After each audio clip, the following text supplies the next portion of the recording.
I got so much motherfucking design on right now. Break it down, bring it back, make it clap. I got 3 old thoughts, new block, where that day. Bitches on my line, and you know they come straight. Hold up, what it not, 45, scope it down, like whoa.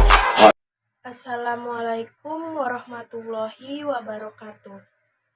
Nama saya Najwa Zahra Herida, NIM 22821333122, kelas 1E Akuntansi Syariah.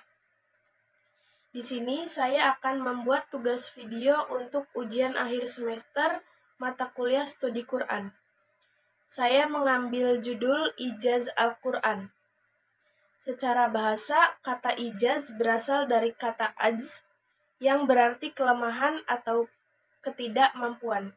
Dengan demikian, istilah al-ijaz atau kemukjizatan ilmiah mengandung makna bahwa kedua sumber ajaran agama itu telah mengabarkan kepada kita tentang fakta-fakta ilmiah yang kelak ditemukan dan dibuktikan oleh eksperimen sains umat manusia, dan terbukti tidak dapat dicapai atau diketahui dengan sarana kehidupan yang ada pada zaman Rasulullah SAW.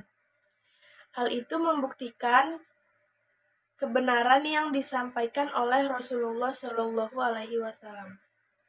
Macam-macam ijaz Al-Quran. 1. Mukjizat material inderawi.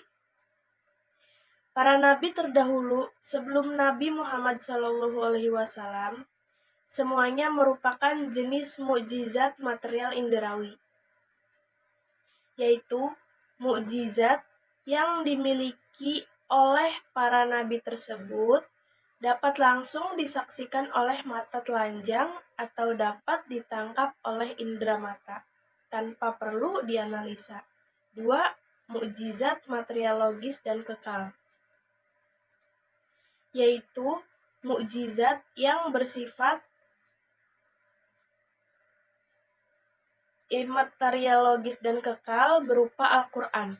Hal ini dimaksudkan bahwa Nabi Muhammad diutus kepada seluruh umat manusia hingga akhir zaman. Selanjutnya, ada unsur-unsur ijaz Al-Quran. 1. Mukjizat harus bersifat luar biasa. 2. Mukjizat harus disampaikan oleh para nabi. 3. Mukjizat harus mengandung tantangan yang meragukan kenabian. 4. Mukjizat harus merupakan tantangan yang tidak dapat dilayani antara penentang dengan yang ditantang harus saling memahami. Segi-segi kemukjizatan Al-Quran, yaitu 1. Kebahasaan. Al-Quran muncul dengan uslub yang begitu indah. Uslub bahasa Al-Quran jauh lebih tinggi kualitasnya bila dibandingkan dengan yang lainnya. Dalam Al-Quran, banyak ayat yang mengandung tashbih atau penyerupaan yang disusun dalam bentuk bahasa yang sangat indah lagi mempesona. Jauh lebih indah daripada apa yang dibuat oleh penyair dan sastrawan. Contoh dalam surat Al-Qari'ah ayat 5. Allah berfirman, "Dan gunung-gunung seperti bulu yang dihambur-hamburkan." Hukum ilahi yang sempurna yang kedua. Al-Quran menjelaskan pokok akidah, norma-norma, keutamaan, sopan santun, undang-undang, ekonomi, politik, sosial, dan kemasyarakatan, serta hukum-hukum ibadah.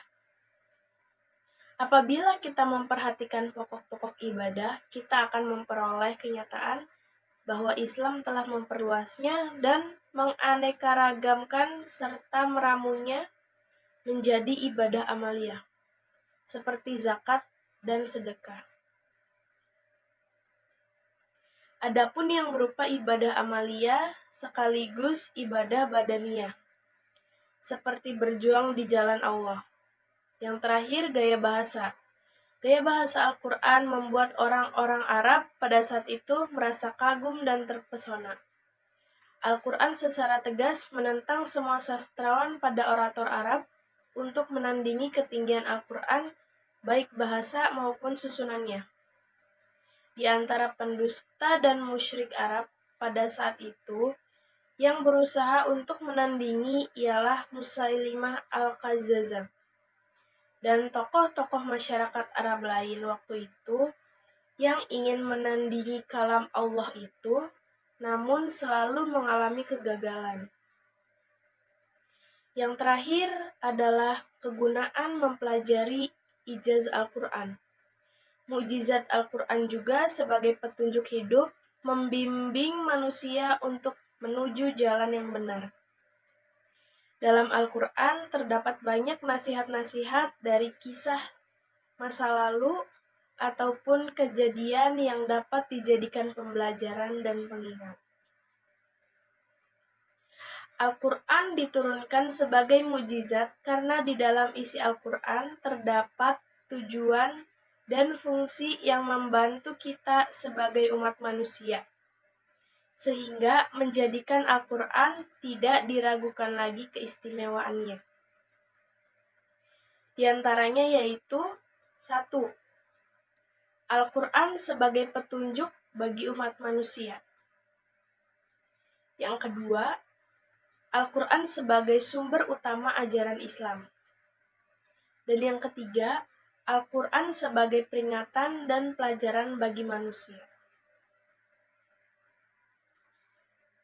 Baik, penjelasannya sudah selesai. Sekian dari saya. Kurang lebihnya mohon maaf apabila ada kata-kata yang tidak berkenan. Assalamualaikum warahmatullahi wabarakatuh.